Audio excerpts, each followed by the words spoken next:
and gentlemen, if you are ready to run show me some emoticon or show me some hand signal or unmute yourself and start to give our warmest welcome to our speaker, global citizen, global trader, Alicia Curtis. She has served in District 70 as admin manager. She's currently District 100 PR manager, and she traveled as frequent as, I don't know how to mention it, but in fact, she has been more than 60 countries by now, and her meeting that she has attended all over the world, I believe, is more than thousands and thousands and thousands. And she has so much more to share after her learning experience for the past 800 days, perhaps. With this, ladies and gentlemen, I strongly encourage you to unmute yourself and give the loudest cheer to Alicia Curtis. Let's cheer her up so that she will give her best to us.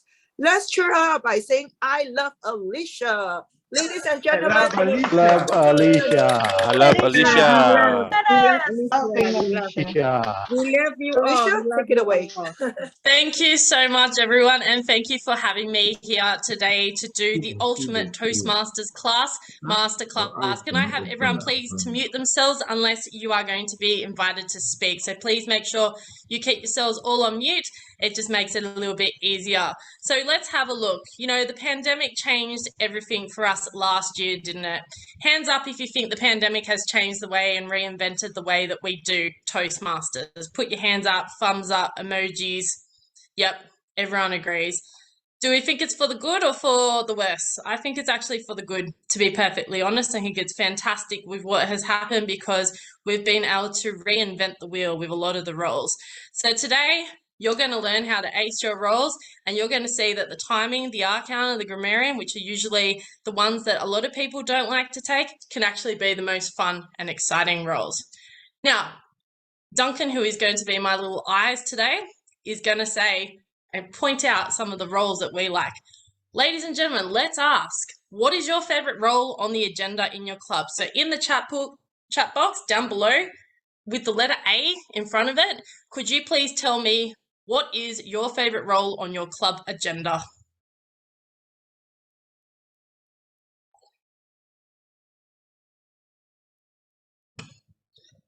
Keep going, keep going. This is going to be interactive. Keep going. It's interesting. Yep. Excellent. Excellent. I've noticed a pattern there. A lot of people like to do the Toastmaster, the Table Topics Master, and the General Evaluator and the Speech Evaluator. There's not a lot of people who like to do the actual Timer, Arcana, and Grammarian. They're actually my favorite roles on the agenda. So it's good to see a colour and a plethora of different choices in the role. So I think number 1 is definitely the Toastmaster of the day, the Toastmaster. Number 2 seems to be the Table Topics Master. 3 seems to be the General Evaluator. 4 seems to be the Arcana, and 5 seems to be the Grammarian. So very interesting to see what your favourite roles are. Interesting. Did you know there's actually other roles on the agenda? And I have to say, I really enjoy seeing what the other roles are on the agenda. These are some ones that I've come across recently through the last 18 to 24 months that we've been online. My favourite roles are the ones that I've highlighted in yellow. So the Table Topics Evaluator, here's a tip. The best evaluators in the world actually have Table Topics Evaluators. I just want to point that out there. The strongest ones have the Table Topics Evaluators. I've been all around the world and I can tell you that from first-hand experience. The Listening Master is one that I really enjoy. So that's one. Could I ask everyone to please put themselves on mute? Could we please mute ourselves? Thank you. The Listening Master, which is very common in India. That's one of the most popular roles in India. In India, they usually make that like the Who Wants to Be a Millionaire, and they'll put it up on Who Wants to Be a Millionaire. That's a wonderful role. My favorite in Korea, the Pecha Kucha Master. If you've never been to a Korean Toastmasters meeting, let me tell you, get yourselves a ticket to a Korean Toastmasters meeting, go to a club called Young Spirit Toastmasters, and you'll get to see Pecha Kucha at first hand. Zoom Master, which is usually the Sergeant at Arms, but it depends on the actual meeting itself. So these are some of the roles that I've seen. I will explain at the end what they are. Could I just get everyone to try and limit the chat now, if that's okay? Thanks, because it is coming up on my screen a lot. Other ones I've seen include a current affair, what's happening at the moment in today's society, and they talk about it in a very analytical way. The Wizards of R is just literally the R counter, but we've spiced it up a bit. The educational moment master. This happens in a couple of the clubs I go to in Hawaii. They'll have 10 to 15 seconds or even a minute to actually talk about an educational tip that they would like to offer the club. So it's a 1 minute tip on what they want to do. The word master is usually, here's the words, here's the word of the day. We're focusing on the word of the day. The other day I saw the praise master, someone praising people for what they did well. The confidence master, how confident the person came across in their topic, or how they came across confident in their roles. So I will send a screenshot of some of these, and I will try to explain some of these to people offline. All right. In the chat box with an A in front, list some of the roles that you like on your agenda at the moment. I'll get Duncan to read them out for me. So put an A in front. Let's light up the chat box that you have that is not the typical ones. Come on, guys. Let's use the chat box. Joke Master. The R counter is actually part of the required roles to be on the agenda. Motivator, that's a good one. I like that one. I like that. What Leash other ones do we have? Yep. Evaluation master, that's not on the bad one either. Rapid fire master. And a grunt master, special activity. That's very interesting. Yeah. Now, some of these I'm not quite sure. Quiz master, yes. VSM, very special master. I don't know what that is. Attentive listener. Oh, moderator. Sometimes we do need a moderator. Variety session master. Fantastic. Thanks, guys. Thank you, Duncan, for that. Thanks for listening to some of these. I like that, the body language and gesture master. I really like some of these. And we should definitely save the chat at the end of this meeting for noting some of these roles. And if you want to list what they are, put them in the chat so that we can all see exactly what they are, because this is a wonderful way to be able to cross-pollinate from one district to another district from all around the world. This is why we've come together to list these ideas, because you can take on so much and learn so much from everyone from around the world. And that's why I say to people, don't stay within your own club, don't stay within your own area, your division or district. Go around the world, you'll learn some of these tips. We've just learned that all today. We didn't know that there was a variety Toastmaster, a role like that. And I'm sure people are going to go, let's take that on board. Let's take that to our next meeting. All right, so these are the roles in Toastmasters. These are the ones that Toastmasters recommends and requires us really to have on our agenda. The Toastmaster, the Table Topics Master, the General Evaluator, the Featured Speaker or the Speaker, the Table Topics Speaker, the Speech Evaluator, the R Counter, the Grammarian, and the Timer. These are the most functional roles that you have on agenda. You need at least 8 to 9 to be at a meeting to be able to take on these roles rather than having the double up. But we would probably expect to have more, because we're going to have table topic speakers. We usually want 5 to 6 table topic speakers, depending on how long the meeting goes for. We want at least 2 or 3 speakers per meeting. So just remember, times 2 or times 3. So you probably need, this is why you need to have 15 to 20 members, at least 20 members, to have a functional club and have a club in good standing. So that's just a tip. On the other one, that's the anatomy of a Toastmasters club. You find this in your club officer handbook. So if you've been going to club officer training, this is what you'll find in your handbook, and it comes straight out of the Toastmasters International Leadership Handbook. So just a tip, make sure you read that, because that is all there for you. All right, so we're going to go through all the roles, and I'm quickly going to point out the tips, because I know people are going to want to know a little bit about how I do the different roles. So the role of the Toastmaster is to act as the meeting director and the host. So you are center stage, you are the MC, the master of ceremonies. you carry the proportion of the meeting for 2/3 of the meeting. So you're front of house for the majority of the meeting. So what I would suggest, especially if you're going to do Toastmasters overseas, it's not common in some places, but if you go to places like India, Malaysia, and other parts of Asia, you need to have a theme of the day. And let me tell you, have a strong one, because it will make it more exciting and people will usually dress to the occasion. Speak with your VPE ahead of time to acquire the agenda. I would suggest at least 1 week out so you know who is participating, and have all the participants provide a biography so that you can introduce them. So it's really important that you do that, and making sure that you have smooth transition between each of the role players. Now, I've been a Toastmaster today across the world. I've been in South Africa, I've been in Nigeria, I've been to the Middle East, I've been to Australia, of course, I've been to USA, you name it, I've done it everywhere. And I do this role very differently in each part. Everyone will know that this is my famous character, Space Dinosaur. Unmute yourselves if you know Space Dinosaur. Woo! Yes, some of you know Space Dinosaur. So I will usually do this role and dress like this in the middle of our winter. It's too hot at the moment to be a space dinosaur. I remember I was at a Toastmasters meeting in South Korea, and I was asked, what would you like to be as the role? And I said, I'll be Toastmaster. What's the theme of the day? Toastmaster is going to have Space Dinosaur gallops across the evening sky. Everyone came dressed like literally in an elephant head or a space dinosaur outfit. We had about 20 to 30 people at that meeting, and it was the most fun and exciting meeting. It was quite random, but people enjoyed themselves. And this is what we sometimes forget. Toastmasters is meant to be F for fun, not F for failure, F for fun. So you need to be innovative, you need to be creative, you need to enjoy yourself. And I'm enjoying myself presenting here. I would be enjoying myself even more if I was dressed like that at the moment, but I can't because it's too hot. I want to be a little bit more professional. So try and be fun.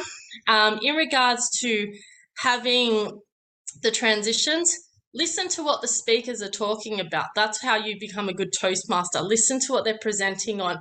Listen to what they're actually talking about in their speeches. In the biography, I would suggest having a 2-day leeway in regards to introducing them so that you get to understand them and have a back and forward conversation. So make sure it's interpersonal, because you want to make sure that that person feels like the centerpiece, that they're front of house when they're delivering their speech or their role, because it's meant to be fun and exciting. So that's the role of the Toastmaster. So that's the MC of the meeting. The next one is the Table Topics Master. So this role is to, as we know, is to deliver impromptu questions known as table topics, which helps our members to organise and express their thoughts in an impromptu setting. Now, of course, these are my tips. Select topics in advance of the meeting. If you have a theme of the day, some clubs don't, some clubs do, majority at the moment do. They've been to make sure that the theme of the table topics is around that theme of the meeting. Respect the Toastmaster has put the effort into their theme of the meeting, and try and segue into that portion of the meeting and try to really liven it up. I always suggest this: ask the question and then pounce on the table topic speaker. Don't ask for volunteers. We don't go into a job interview going, I want to answer the question, I want to answer the question. No, we're asked the question and then we're expected to deliver the answer. So that is the way that we're expected to present when we're doing job interviews, even when we're asked questions in reality. I will ask someone like, okay, I can see Jules at the moment. Hi, Jules, how's your day been? I don't go, hey, Jules, do you want to answer a question? I asked Jules, hey, Jules, how's your day been? Very well. Thank you so much for asking, Alicia. Back to you. See, exactly. It's more natural. It comes across as conversational. If I go and say, who would like to volunteer for this role? Have we got any volunteers? One, you're wasting the time of the meeting. We could lose 2 speakers in that particular role. So please make sure that you ask the question and then pounce on the victim.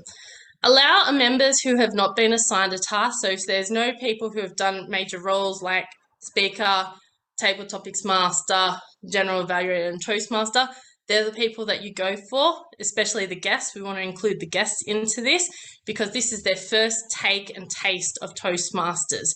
If you include the guests, I'd probably say around the middle or the end, let some of the experienced members have a go first to get that feel and that understanding of what they're actually going to be voluntold for, and then pounce on the guests. And usually the guests, if they have a good question and one that's easy to answer, and you ask at the end, would you like to join? They would join the club. That's just a tip.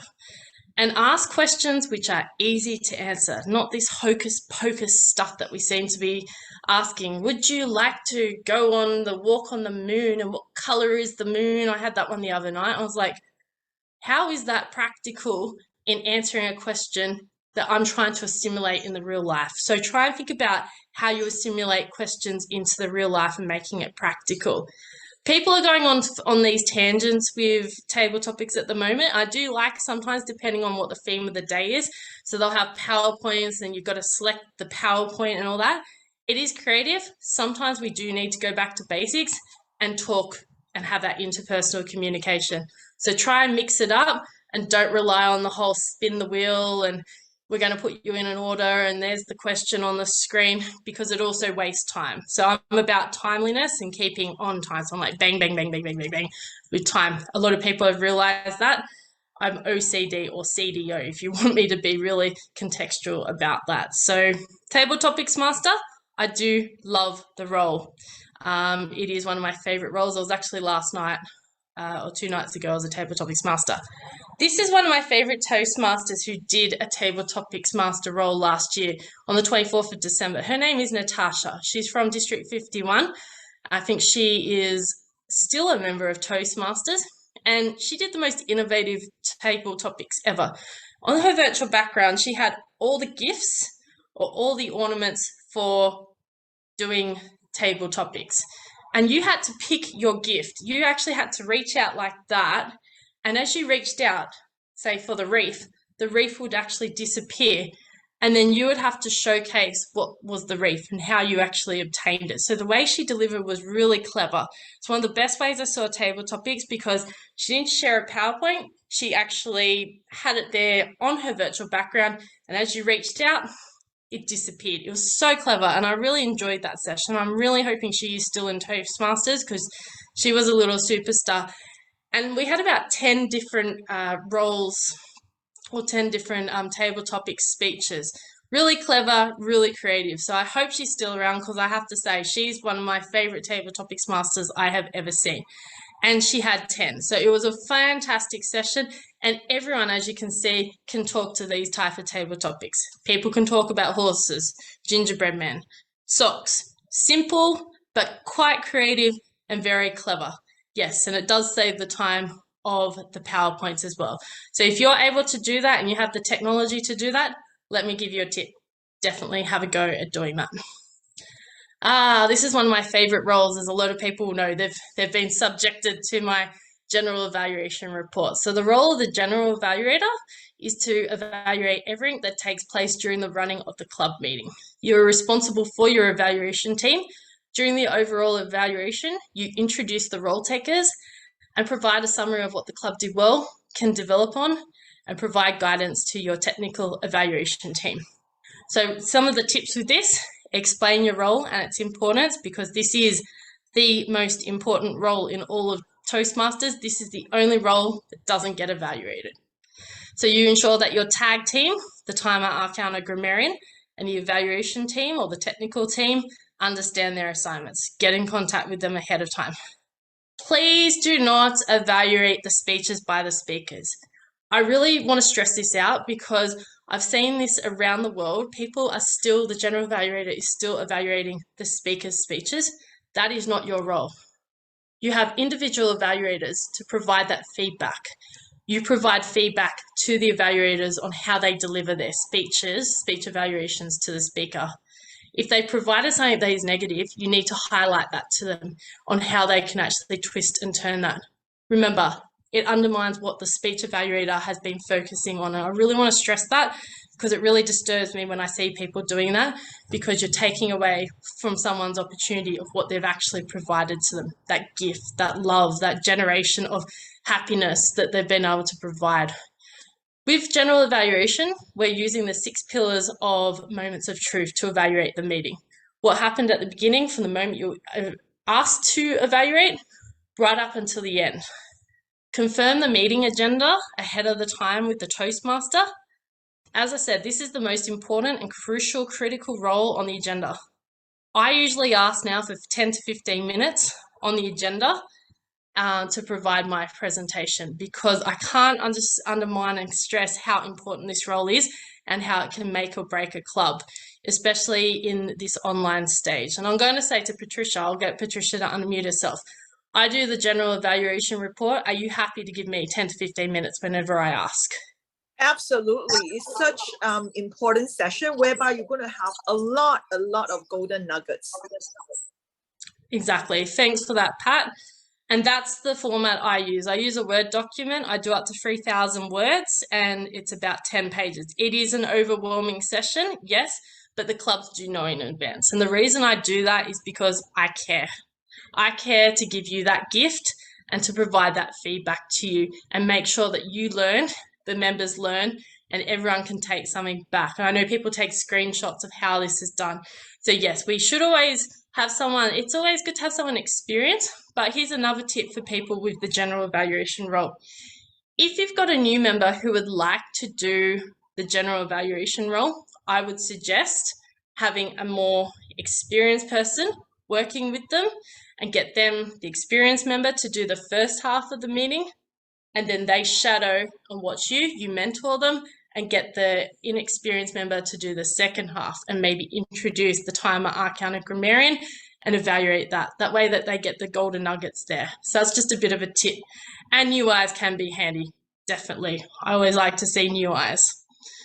The featured speaker, we won't go too much into this, but we all know they deliver a speech, hopefully from Pathways, and they're not just doing a speech for the sake of doing a speech.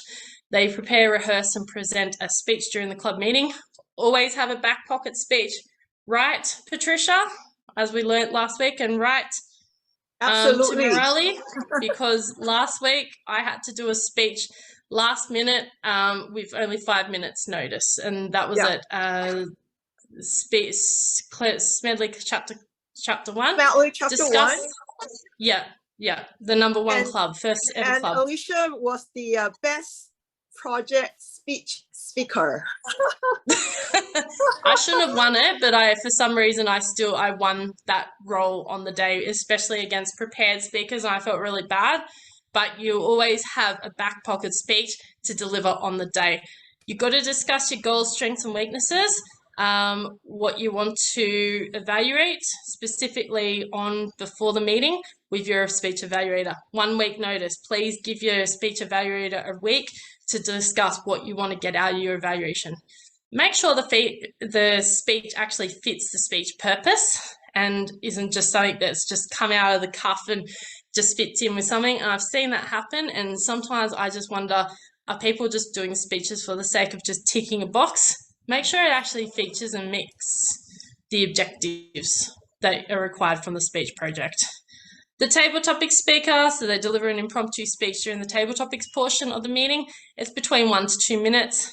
Again, tips, don't launch into the topic. Give yourself time to start the presentation before launching into it. The best ones usually give themselves about 2 to 5 seconds, and then they go into the speech. That way that they use the point, reason, example, point. They use past, present, future method. There are many ways to deliver this. There's a whole topic or educational session which could go for 2 hours on this, but that's just a tip for everyone. Express concisely and try and stay within the topic, or use juxtaposition. So reverse it out and go against the topic. That's a very strong tip and can actually win you a table topics contest. Just a small tip for those who have the table topics contest coming up.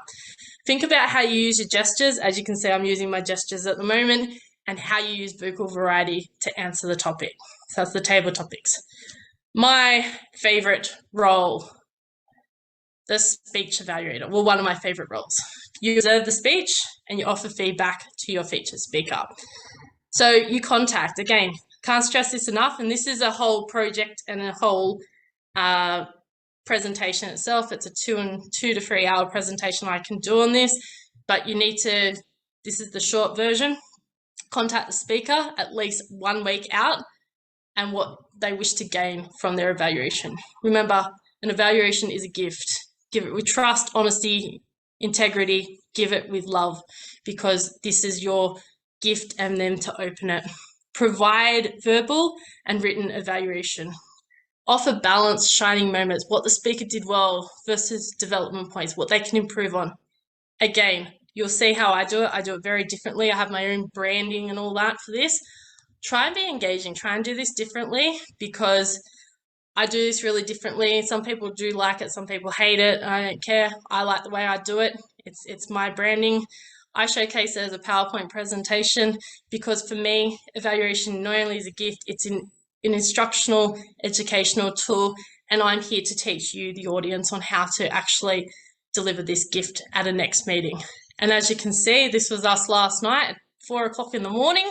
This morning, delivering an evaluation in Oman. So Patricia and I went there, and thanks Pat for taking the photo. So I actually have it all on PowerPoint presentation, and I guide the speaker and the whole audience through what the speaker can learn and what they can learn for their learning. And I show them by giving them the how, why, what, where, and when in the presentation. It also allows the speaker to have something to take away from their speech.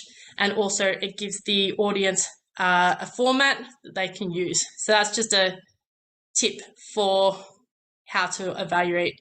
And it's actually encouraged, and I'm championed by Willie Jones in the USA, the world champion of public speaking, with this format of evaluation. So it's been proven, it's been tried, it's been tested, and I've been all around the world evaluating this way. And people who are world champions, international presidents, international directors love the way that I do this. So I'm keeping my branding, and I'm going to keep that. Sorry, just wanted to point it out because I do love this way of evaluating. My favorite role, everyone knows that I love this role. Some people really don't like this role, and I have to ask the question, why? Why do we not like this role? It's the best role on the planet. The purpose of this role, the R counter, is to note the overused words or filler sounds which are used as crutch during sentence structure. These are known as the lexical and non-lexical fillers. So you'll see my Excel spreadsheet. I'll put it into the chat box later. So use an Excel spreadsheet to take note of all the lexical and non-lexical fillers. Showcase this at the end of the meeting when you're delivering your report. Remember, 65% of all of us are visionary learners. We learn by seeing, not by hearing. We learn by seeing. Explain how the lexical words, which are words like but, and, so, can be used in a sentence structure in the adjunct part of the sentence structure. Give examples of where people are using lexical fillers at the start. The common ones are but, and, so, and, That's the common ones. Showcase how to use the power of the pause, which is something I'm not good at, I have to admit, and how to use it for the non-lexical fillers, which are the ums, ums, and ahs. So this is how I actually do it. There's my Excel spreadsheet. As you can see, it is quite detailed. I will provide a copy at the end. I'm actually banned in Korea from having my screen on because I look so intently engrossed into the screen because I love doing this role so much. I'm so passionate. I'm so excited to do this role. And I'm sitting there banging away. It becomes quite disruptive. So I turn my screen off so I can let the speakers not focus on me getting so gravitated towards the screen looking at this. So that's one of the things I would suggest is if you're going to do it this way, turn your screen off because you don't want to be looking like you're obsessed with the role, which sometimes some of us do get obsessed with. So that's how you can be innovative, by using an Excel spreadsheet and showcasing it. The Grammarian and Language Evaluator. Now, I used to hate this role with passion until, of course, we came online. I found it to be quite relieving. I relax when I do this role because as a native English speaker, I feel that it is my duty now when I go to the non-native English countries, the countries that don't speak English as a first language, I feel it's my duty now to help educate them on different words, the uses of the English language, tenses, how to use English and the vocab correctly. So that's my gift for them.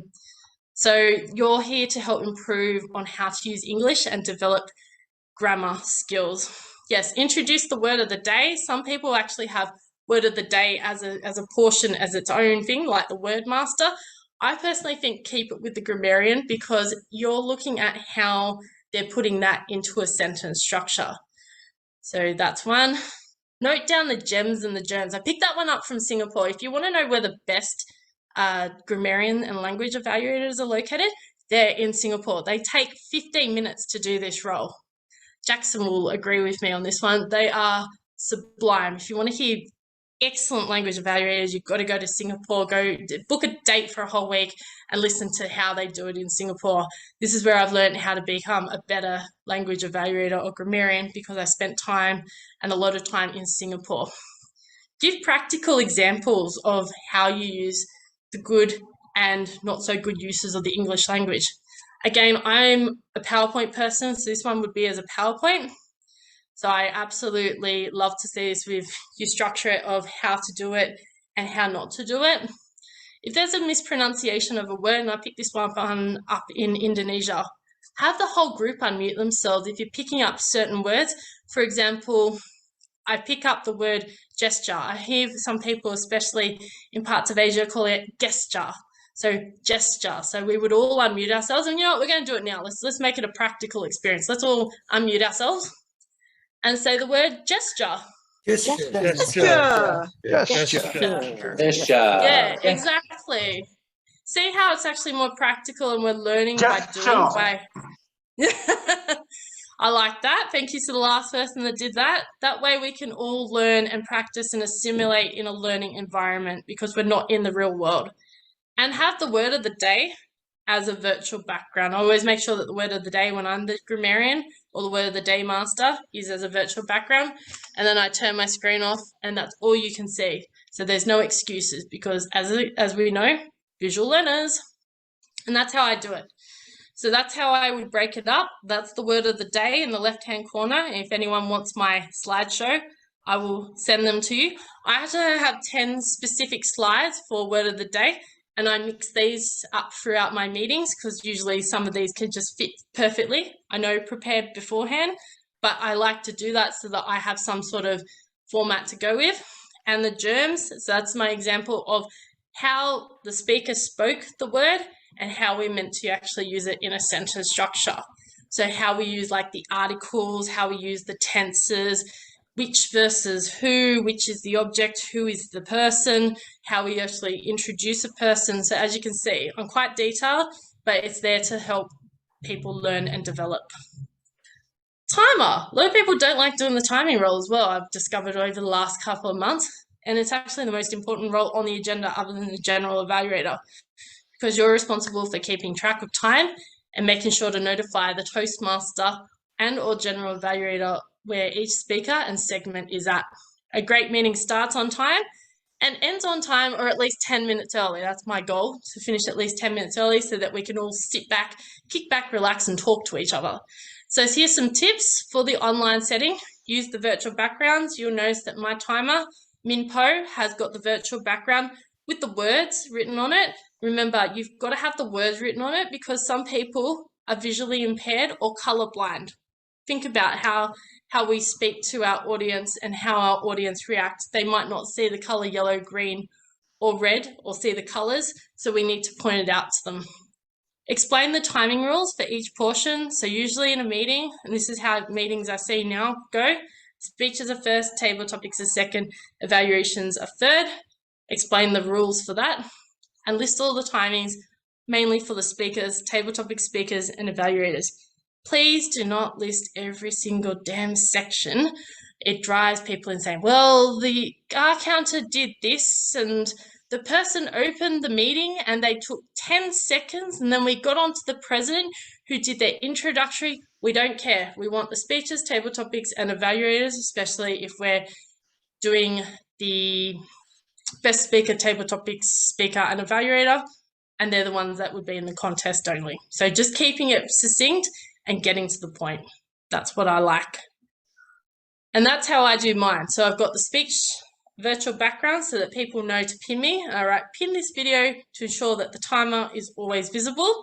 For those who like to spotlight, please make sure that you get the timer to actually raise their hand, and I'll show you how you do that. You go down the bottom onto the reactions, you click raise hand like I have now, and that automatically sends them up to the top left-hand corner so that they are there physically or in the virtual screen. List all the timings in an Excel spreadsheet. People are visual learners. Again, that's how I do it. That's what I like to see, and that's from my club that I go to on a Tuesday night, Pacific Sunset, and that's the easiest way. So that's the way that people can actually learn. Some clubs actually do the timing after each section, so after the speeches, after the table topics, after the evaluations. That's common in Korea, and it's also common in India. But I would suggest if you are going to do it all at the end in the lump sum, here it is, there it is, send them the Excel spreadsheet, keep it positive and keep it succinct and keep it to the point. All right, I'm going to stop sharing now. That's the presentation itself. We're now going to go to the Q&A session. And I'm going to get Duncan. Duncan, Thank you, Pat. Duncan. Yeah, so you want me to fire away? Fire away, sir, fire away. All right. Oh, thank you very much indeed, Alicia, for a very sparkling, that was one of your words of the day, I think, one of a sparkling presentation there. So we do have a number of questions for you. You've got 3 or 4. So I'm going to kick off with the first one, which was, how would you suggest we motivate the role players, especially the less experienced ones? You talked about Grammarian being one of the most important ones, and obviously the timer and all that sort of stuff. But how do we motivate particularly the less experienced or the younger members to become role players and to take on these role playing roles seriously? And also, this is actually, I'm going to weave in another question here. How can we get them to realize, to understand that actually it's a privilege to be a role player? So absolutely, thank you for that, Duncan. As you can see, did my slides make it actually interesting to be an R counter, grammarian, and timer? That's how you've got to sell it. Right. You've got to actually make it fun. So, ladies and gentlemen, you've got to make these roles fun and exciting. You've got to lift it up. And like when you do the R counter, for example, ladies and gentlemen, the winner of the R's today is Distinguished Toastmaster District 97 Director, Nooch. Nooch is the winner with 18 ums and ahs. See how I've just made it go from being boring, oh, you did 18 ums and ahs, and then Patricia did 16 ums and ahs, and Jackson did 10, but I'm not making that exciting. Let's lift the level. Let's make it exciting. Let's make it fun. It's not about picking on people. It's actually about pointing it out, but also making it entertaining, because we're all here to have fun. Okay? So we're all here to have fun and to enjoy ourselves. So that's how you do it. That's how you sell it. Also, the R counter I find it really fun, and especially when you go to the Excel spreadsheet, you go da da da da, and then I go unmute myself and I go, we had 400 ums and ahs today, and the faces just go cringe, and they're like, oh, did we really? And I go, yeah, we did. And then you go line by line by line by line by line through every single one, and they're like, oh, did I really do that? And people will then go, I'm not going to do that ever again. That's how you make the and ah counter an exciting role. You've got to lift up the energy. You've got to raise the bar. You've got to make an exciting role. Grammarian, think about, I've just called it, instead of saying, this is what you did well versus what you didn't do well, I called it the gems and the germs. Did that sound more exciting? Yeah, it sounded really good to me. Exactly. So here, and I'll as an example, I will go into my PowerPoint just to show you how exciting it does look if I can find it. Let me just bear with me for a moment so you can actually see what it would look like. Here's my Grammar Queen template, and this is what you'll get when I come. As you can see, I call myself the master of the Grammarverse. It's not boring, is it? And it's all sparkly and shiny. Here's the gems. Here's what you did well. Here's the germs. Yes. Here's the diseases. Here's what you can improve on. Then we've got the word of the day. And then we've got the word of the day. camaraderie. So it's about how you actually place it and how you make it. So you've really got to lift the level, make it exciting. So it's like that. So you've got to motivate, you've got to motivate people and make it exciting, because I would rather be a grammarian than a table topics master, just as a hint, because I find the grammarian far more exciting than table topics master. So that's how you make it exciting. Sell it, sell the benefits of it. Think of it. R counter is a listening skill. It's a leadership role. You go into a job interview and you start doing ums and ahs. Turn on your TV and listen to the politicians any day. They're umming and ahhing. Start counting it down. These are exciting ways to sell the role.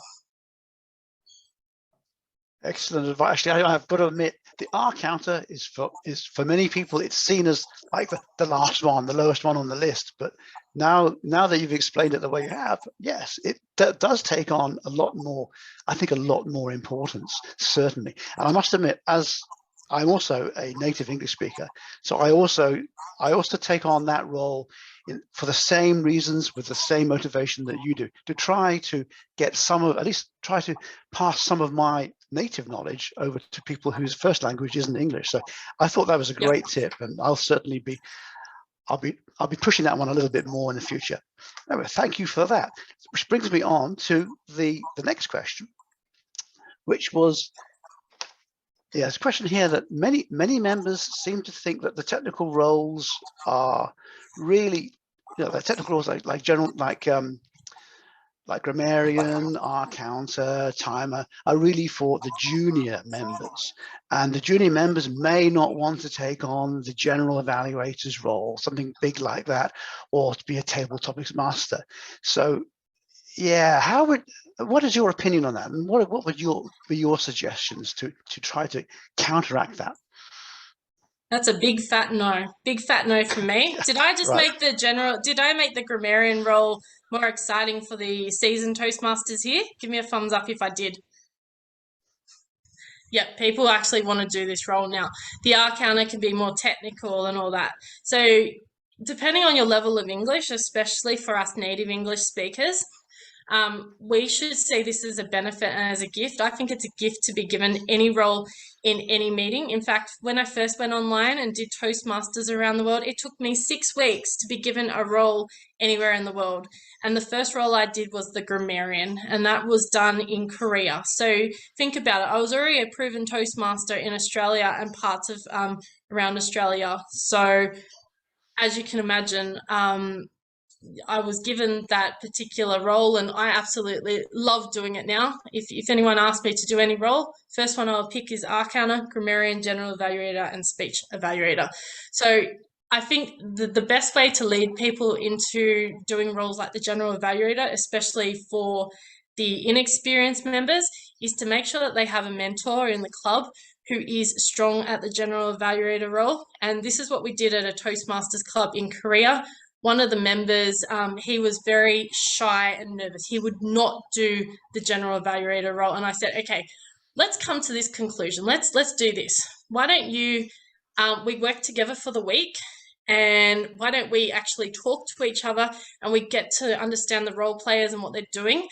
And he went in that meeting, the next meeting, he said, I'm doing it by myself, because we sat down, we talked to each other throughout the whole week. I was, mentoring him and encouraging him. And he now tries to put his hand up every single meeting to be the general evaluator, because you have to understand he was just shy and he didn't want to put his hand up, and you just got to push people to do it and encourage people to do it. So if you're a good general evaluator, find the new ones and take them under your wing to teach them. All right, thank you very much. Now I'm seeing there's a red timer screen there, so I think it probably might be time to call it quits on the questions and answer session. So is that correct, Minpo? Perhaps we can have the final question, because I know some of us are really burning, right, with lots of questions. Do stay back later on with the AAA session. But Duncan, go ahead with the final question. Let's do the last one, right? We'll stretch a little bit because we have time now. Thank you. You're okay. In that case, yeah. So there is another question which I thought was quite interesting. That is that it's based on the concept of the VP for education. Actually, it's a very tough role. There's a lot involved in there. You've got to do it. It's a lot of management, people management stuff that you've got to do. and you've got to come up with ideas every week. But often they suffer from low morale because people don't turn up, or people don't they don't seem to be very interested, and people don't respond quite often to the challenges that I've put towards them. How would you go about trying to fix that and trying to improve the morale of the poor old VP education? Oh, that's funny. Okay, I always say have a forward agenda at the end of the meeting and volunteer people and make sure that people are committed and get people to put their hands up. And if they can't make it the next meeting, they have to go and find their replacement. Okay, it's about ownership and taking ownership as a leader. And as a member, because we all signed the Toastmasters promise when we joined Toastmasters. Let's actually put some commitment and acceptance into owning our roles and owning part of our commitments. So that would be my suggestion. Forward agenda, and having an agenda planned at least 2 to 3 meetings a month to 2 months worth of meetings in advance. If you can't make any of those meetings, you as the person who can't make the meeting and as the member puts the commitment back in, and you find your replacement. Doesn't matter if they're from out of the club, but let the VPE know. Thank you very much indeed. Patricia, do you want to add anything, or have any more questions, or shall we? We do have some questions more, Okay. So we do invite the guests, if you can, do stay back and give your questions to AAA Master Aleph. With this, thank you so much, Alicia, and thank you so much, Duncan. We shall all unmute ourselves and get ready for the moment of appreciation. DTM Marily, I saw you raise your hand. Can I help you? No, I wanted to know the role which I had asked Alicia. I put there. What is that Oh, role? Pecha Kucha Master. Pecha Kucha is where the speaker speaks 2 slides. It's like Ignite. So they have 20 seconds to speak to each slide. They're given pictures. They're given no words on those pictures, and you have to tell a story. You have to be really good at table topics, and you have to really push and go, da, da, da, da, and you have to speak really fast to this. It takes a lot of time and effort, but if you want to do Pecha Kucha, go to Korea and go to Young Spirit Toastmasters, which is probably the best club in the world that does this.